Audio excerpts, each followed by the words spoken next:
کہ ہم کس طرح ان کے لیے بہترین دعائیں کر سکتے ہیں، کیونکہ والدین وہ ہستی ہیں جن کے احسانات ہم پر سب سے زیادہ ہیں. ان کے احسانات کا بدلہ ہم چکا نہیں سکتے، لیکن ہاں ایک صورت ہے کہ ہم ان کے لیے زیادہ سے زیادہ دعائیں کریں، خصوصاً اس وقت جب وہ دنیا سے جا چکے ہوں اور ہم ان کے لیے کسی قسم کی کوئی جسمانی خدمت یا مالی خدمت یا کسی اور طریقے سے کوئی مدد ان کی نہ کر سکتے ہوں. اللہ سبحانہ تعالیٰ کو دعا کرنا بہت پسند ہے. اللہ تعالیٰ فرماتے ہیں وَقَالَ رَبُّكُمُ ادْعُونِي أَسْتَجِبْ لَكُمْ، اور تمہارے رب نے فرمایا کہ مجھ سے دعا کرو، میں تمہاری دعا قبول کروں گا. تو اللہ سبحانہ تعالیٰ نے خود ہمیں حکم دیا ہے کہ مجھ سے مانگو، تو ہمیں اللہ سبحانہ تعالیٰ کی اطاعت کرتے ہوئے مانگتے رہنا چاہیے. اور ویسے بھی ایک اور آیت میں آتا ہے وَإِذَا سَأَلَكَ عِبَادِي عَنِّي، اور جب آپ سے میرے بندے میرے بارے میں پوچھیں، یعنی اللہ سبحانہ تعالیٰ کے بارے میں کہ ہمارا رب کہاں ہے، ہم اس سے کیسے دعا کریں، تو آپ ان کو بتائیے فَإِنِّي قریب، میں تو قریب ہوں، بہت قریب، دور نہیں ہوں، بیچ میں کسی اور کو لانے کی ضرورت ہی نہیں، سب سے زیادہ تو میں ہی تمہارے قریب ہوں. اجیب دعوت الداعی اذا دعانی، میں پکارنے والے کی پکار کا جواب دیتا ہوں جب بھی وہ مجھے پکارتا ہے. دن کو پکارتا ہے یا رات کو پکارتا ہے، غم میں پکارتا ہے یا غصے میں پکارتا ہے، بھوک میں پکارتا ہے یا بیماری میں پکارتا ہے، جب بھی پکارتا ہے میں اس کی پکار سنتا ہوں. تب اس کو کیا چاہیے کہ فَلْيَسْتَجِيبُوا لِي، چاہیے کہ وہ بھی میری بات مانے. یعنی اگر وہ چاہتے ہیں کہ ان کی دعائیں سنی جائیں تو انہیں میری اطاعت کرنی چاہیے. وَلْيُؤْمِنُوا بِي، اور چاہیے کہ مجھ پر ایمان لائیں، مجھ پر اعتماد کریں، مجھے اپنا رب مان لیں. لَعَلَّهُمْ يَرْشُدُونَ، شاید کہ وہ سیدھی راہ پائیں، ان کو صحیح راستہ مل جائے.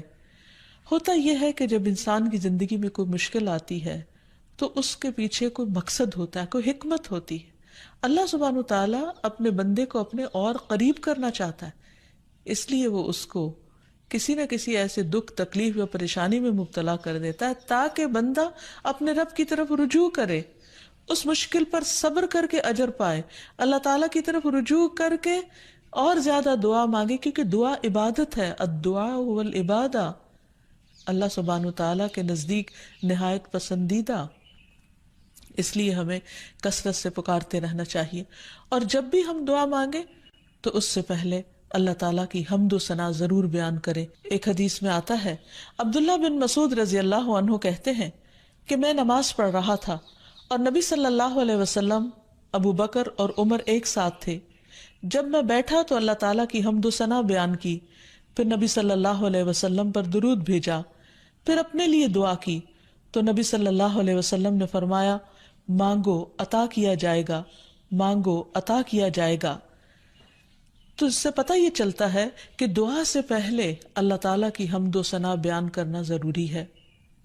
اللہ تعالیٰ کی حمد و ثنا کے بے پناہ کلمات ہیں، لیکن آج ہم ان کلمات میں سے ایک کلمہ جو اللہ تعالیٰ کو بے حد محبوب ہے وہ آپ کو بتاتے ہیں، جو نماز کے آغاز میں بھی پڑھا جاتا ہے، اور نماز کے علاوہ بھی اگر اللہ تعالیٰ کی حمد و ثنا کرنا ہو تو اس دعا کو پڑھ سکتے ہیں. سبحانک اللہم وبحمدک وتبارک اسمک وتعالی جدک ولا الہ غیرک. اے اللہ تو پاک ہے اپنی تعریف کے ساتھ، تیرا نام بڑا ہی برکت والا ہے، تیری بزرگی بلند و برتر ہے، تیرے علاوہ کوئی بھی الہ نہیں ہے. تو بہرحال والدین کے لیے دعا کرنے سے پہلے اللہ سبحانہ تعالیٰ کی حمد و ثنا بیان کیجیے، پھر نبی صلی اللہ علیہ وسلم پر درود بھیجیے، اور پھر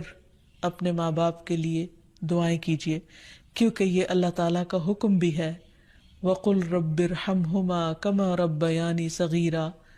اور آپ کہہ دیجئے اے میرے رب ان دونوں پر رحم کیجیے، یعنی والد پر بھی اور والدہ پر بھی، جیسے انہوں نے مجھے چھوٹا سا پالا تھا، بچپن میں پالا تھا، جب میں نہ خود کھا سکتا تھا نہ پی سکتا تھا اور نہ خود اپنے آپ کو صاف کر سکتا تھا، تو انہوں نے دن رات بغیر کسی وقفے کے میری خدمت کی.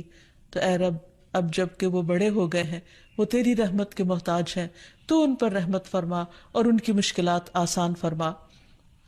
پھر اسی طرح والدین اگر زندہ ہو تو بھی دعا کی جائے، اور اگر وہ فوت ہو جائے تو وہ اور بھی زیادہ دعاؤں کے مستحق ہو جاتے ہیں۔ جب برزخ میں والدین کا درجہ بڑھا دیا جاتا ہے، یعنی بلند کیا جاتا ہے، تو وہ پوچھتے ہیں کہ ہمیں درجے کی یہ بلندی کیوں کر حاصل ہوئی؟ تو انہیں بتایا جاتا ہے کہ یہ تمہاری اولاد کی دعا کی وجہ سے۔ ویسے بھی جب انسان فوت ہو جاتا ہے تو اس کے اپنے عمل کا سلسلہ ختم ہو جاتا ہے۔ تین چیزیں مرنے کے بعد بھی فائدہ دیتی ہیں، جن میں سے ایک صدقہ جاریہ ہے، دوسرے ایسا علم جو انسان اپنے پیچھے چھوڑ جائے جس سے لوگ فائدہ اٹھائیں، اور تیسرے ولد صالح یدعو لہ، نیک اولاد جو اپنے والدین کے لیے دعائیں کرے، یعنی بیٹے کی دعا یا بچوں کی دعا اپنے والدین کے حق میں قبول ہوتی ہے، اس لیے خوب خوب دعائیں کرنی چاہیے۔ ہم دیکھتے ہیں کہ مختلف پیغمبر بھی اپنے رب سے اپنے والدین کے لیے دعائیں کرتے رہے ہیں، جن میں نوح علیہ السلام کی دعا ہے۔ وہ کہتے ہیں رب اغفر لی ولوالدی ولمن دخل بیتی مؤمنا وللمؤمنین والمؤمنات، اے میرے پروردگار مجھے بخش دے اور میرے والدین کو بخش دے، اور ہر اس شخص کو جو میرے گھر میں مومن کی حیثیت سے داخل ہوا ہو ان سب کو بھی بخش دے۔ اسی طرح ابراہیم علیہ السلام کی دعا ہے ربنا اغفر لی ولوالدی وللمؤمنین یوم یقوم الحساب، اے ہمارے پروردگار مجھے، میرے والدین اور تمام مومنوں کو اس دن معاف کر دینا جس دن حساب لیا جائے گا۔ پھر اسی طرح ہم دیکھتے ہیں کہ صحابہ کرام اپنے والدین کے لیے دعائیں کیا کرتے تھے، جن میں خاص طور پر حضرت ابو ہریرہ کا ذکر ملتا ہے کہ وہ ایمان لے آئے تھے لیکن ان کی والدہ مشرکہ تھیں، اور وہ نبی صلی اللہ علیہ وسلم کے بارے میں ایسے کلمات کہہ دیتی جس سے ان کو بہت تکلیف ہوتی۔ تو ایک مرتبہ اسی طرح کے کچھ کلمات سن کر وہ روتے ہوئے نبی صلی اللہ علیہ وسلم کے پاس آئے، کہنے لگے کہ یا رسول اللہ صلی اللہ علیہ وسلم، آپ میری والدہ کی ہدایت کی دعا کیجیے۔ بہرحال آپ صلی اللہ علیہ وسلم نے ہاتھ اٹھا دیے، ان کے لیے دعا کی، اور جب حضرت ابو ہریرہ واپس گھر پہنچے تو ان کی والدہ اسلام قبول کر چکی تھی۔ حقیقت یہ ہے کہ والدین کے لیے خود بھی دعا کرنی چاہیے اور دوسروں سے بھی دعا کی درخواست کرنی چاہیے۔ پھر اسی طرح ہم دیکھتے ہیں کہ ایک مرتبہ ابو ہریرہ جب اپنے وطن پہنچے تو بڑی اونچی آواز میں کہا اماں جان السلام علیکی ورحمۃ اللہ وبرکاتہ۔ انہوں نے جواب دیا وعلیک السلام ورحمۃ اللہ وبرکاتہ۔ پھر ابو ہریرہ کہنے لگے اللہ تعالیٰ آپ پر رحم فرمائے جیسا کہ آپ نے بچپن میں میری پرورش فرمائی۔ ان کی والدہ نے جواب دیا اے میرے بیٹے، تمہیں بھی اللہ تعالیٰ بہترین جزا دے اور تم سے راضی ہو جیسا کہ تم نے میرے ساتھ بڑھاپے میں نیک سلوک کیا۔ حقیقت یہ ہے کہ ہم پر انسانوں میں سے سب سے بڑا احسان ہمارے والدین کا ہے۔ اللہ سبحانہ وتعالیٰ نے اپنے حق کے بعد سب سے بڑا حق ہمیں والدین ہی کا بتایا ہے۔ اللہ تعالیٰ نے بنی اسرائیل سے پکا عہد لیا تھا۔ قرآن مجید میں آتا ہے وَإِذْ أَخَذْنَا مِيثَاقَ بَنِي إِسْرَائِيلَ لَا تَعْبُدُونَ إِلَّا اللَّهَ وَبِالْوَالِدَيْنِ إِحْسَانًا، اور وہ وقت یاد کرو جب ہم نے بنی اسرائیل سے یہ پختہ عہد لیا کہ تم لوگ اللہ کے سوا کسی کی عبادت نہ کرو گے اور والدین کے ساتھ احسان کرو گے۔ تو حقیقت یہ ہے کہ والدین کے ساتھ احسان کرنا اس لیے ضروری ہے کہ ہم ان کا حق ادا نہیں کر سکتے جتنی وہ محبت کے ساتھ ہمیں پالتے ہیں۔ بچے والدین کی خدمت عزت کرتے بھی ہیں تو بعض اوقات مشکل میں پڑ کر بد دلی کے ساتھ، اس محبت کے ساتھ نہیں جو والدین کی محبت اپنی اولاد کے لیے ہوتی ہے، اور وہ ہر کام خوشی خوشی کرتے ہیں۔ والدین اپنے بچوں کے بڑا ہونے کی دعائیں مانگتے ہیں، لیکن جب والدین بوڑھے ہو جاتے ہیں تو بچے ان کے خیر و عافیت کے ساتھ دنیا سے رخصت ہونے کی دعائیں مانگتے ہیں۔ والدین میں سے بھی خاص طور پر ماں کا حق ادا کرنا اور بھی زیادہ ضروری ہے، کیونکہ باپ کے مقابلے میں بچے کی پیدائش، تعلیم اور تربیت میں ماں کا حصہ اور ہاتھ زیادہ ہوتا ہے، وہ تکلیفیں بھی زیادہ اٹھاتی ہے۔ اور والدین کے لیے دعائیں کرنے کے ساتھ ساتھ ان کے ساتھ ادب اور احترام کا سلوک بھی کرنا چاہیے، خواہ وہ مسلمان نہ بھی ہوں، خواہ وہ اللہ تعالیٰ کے فرما بردار نہ بھی ہوں۔ اس سلسلے میں ہم دیکھتے ہیں کہ حضرت اسما کی والدہ ان کے پاس آئیں جو کہ ابھی اسلام قبول نہیں کی تھی،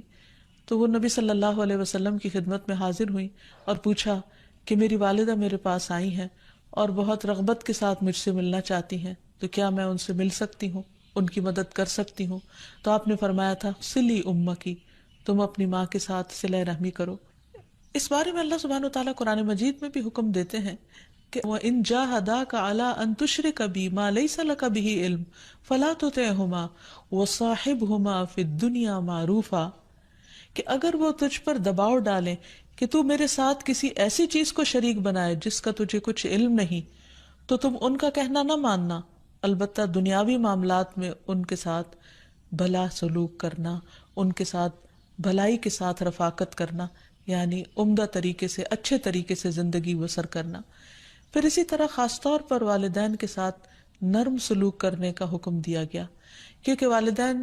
جو جو عمر میں بڑے ہوتے چلے جاتے ہیں یا جس طرح ان کی قربانیاں زیادہ ہوتی ہیں تو وہ اپنی اولاد سے زیادہ ایکسپیکٹ بھی کرتے ہیں،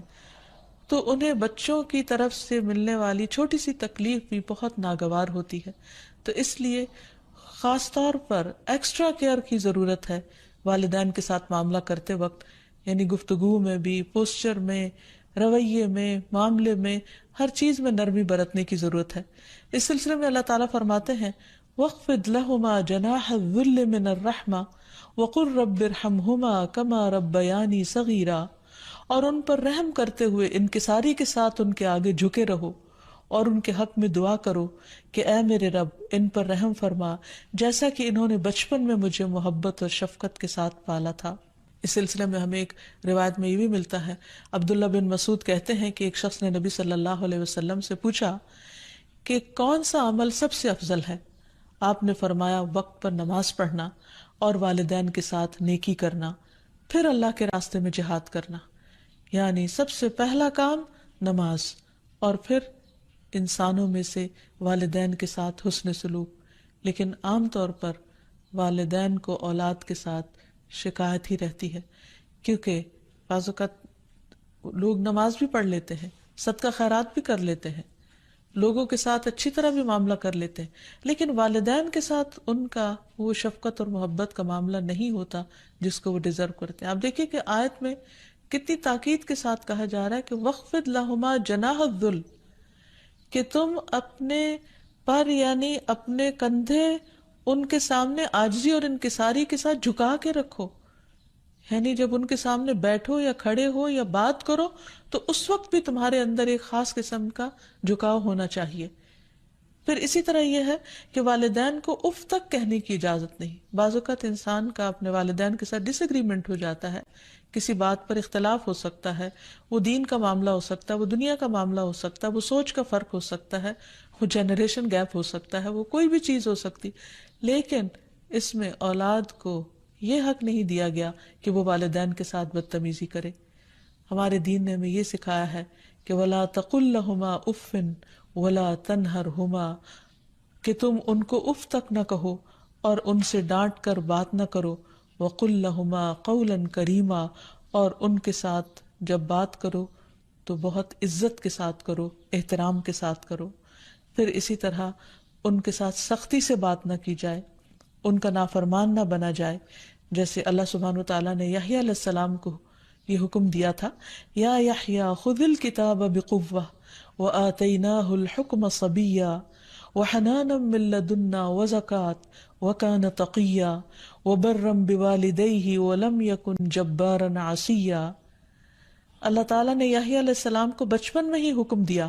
کہ اے یحییٰ کتاب کو یعنی تورات کو مضبوطی سے پکڑ لو، اس پر مضبوطی سے عمل پیرا ہو جاؤ، اور ہم نے اسے بچپن میں ہی قوت فیصلہ عطا کی، اور ہم نے اسے اپنی مہربانی سے نرم دل اور پاک سیرت بنایا، اور وہ فی الواقع پرہیزگار تھے اور اپنے والدین سے ہمیشہ اچھا سلوک کرتے تھے۔ یہ قرآن مجید کی گواہی، اور کسی وقت بھی جابر اور نافرمان نہ ہوئے، یعنی انہوں نے کبھی بھی اپنے والدین کے ساتھ بدتمیزی نہیں کی، سختی نہیں کی، بد اخلاقی نہیں کی۔ پھر اسی طرح والدین کی نافرمانی کو حرام بھی قرار دیا گیا۔ حدیث میں آتا ہے کہ ان اللہ حرم علیکم عقوق الامہات، اللہ نے تم پر ماؤں کی نافرمانی کو حرام قرار دیا ہے۔ پھر اسی طرح ایک اور حدیث میں آتا ہے کہ اللہ تعالیٰ کی رضامندی باپ کی رضامندی میں ہے اور اللہ کی ناراضگی باپ کی ناراضگی میں ہے،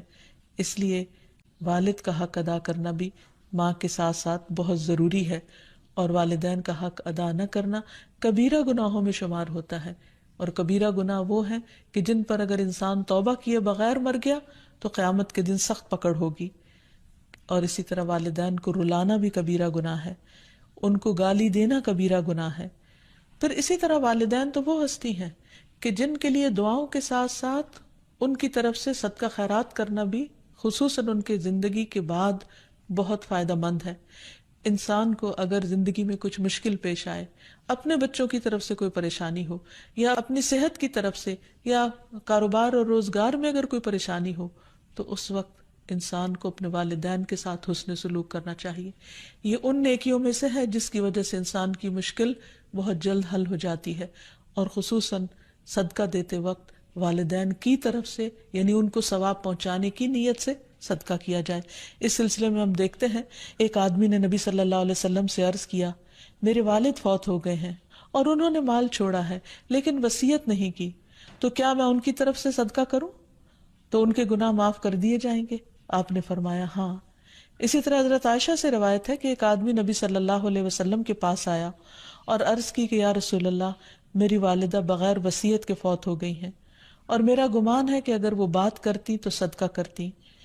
اگر میں ان کی طرف سے صدقہ کروں تو کیا ان کو اجر ملے گا؟ آپ نے فرمایا کہ ہاں. پھر اسی طرح والدین کے اگر روزے رہتے ہوں تو ان کے قضا روزے ادا کیے جا سکتے ہیں. اگر وہ حج نہ کر پائے ہوں تو ان کی طرف سے حج بدل کیا جا سکتا ہے، یہ ان کے لیے ایک بہت بڑا احسان ہوگا. پھر اسی طرح ان کی نظر پوری کی جا سکتی ہے کہ اگر انہوں نے زندگی میں کسی سے کوئی وعدہ کیا ہو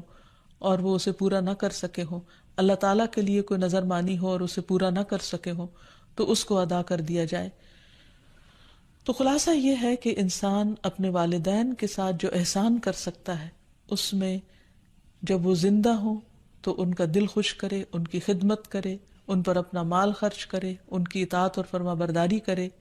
خواہ وہ اللہ کے فرما بردار ہوں یا نہ ہوں، ان کے ساتھ حسن سلوک کرتا رہے. جب وہ فوت ہو جائے تو ان کی طرف سے صدقہ خیرات کرے، والدین کے دوستوں کے ساتھ حسن سلوک کرے، اور اس کے ساتھ ساتھ ان کے لیے خوب خوب دعائیں کرے. اور خصوصاً یہ مختصر سی دعا جو اللہ سبحانہ و تعالیٰ نے خود حکم دیا ہے کرنے کو، رب ارحمہما کما ربیانی صغیرا، اس دعا کی خوب خوب تکرار کرے اور ان کی بخشش کی بھی دعا کرے. اور آخر میں ہم سب دعا کرتے ہیں اپنے والدین کے لیے کہ اللہ تعالیٰ ان پر اپنی رحمتیں فرمائے اور ان کو اپنا پسندیدہ بنا لے.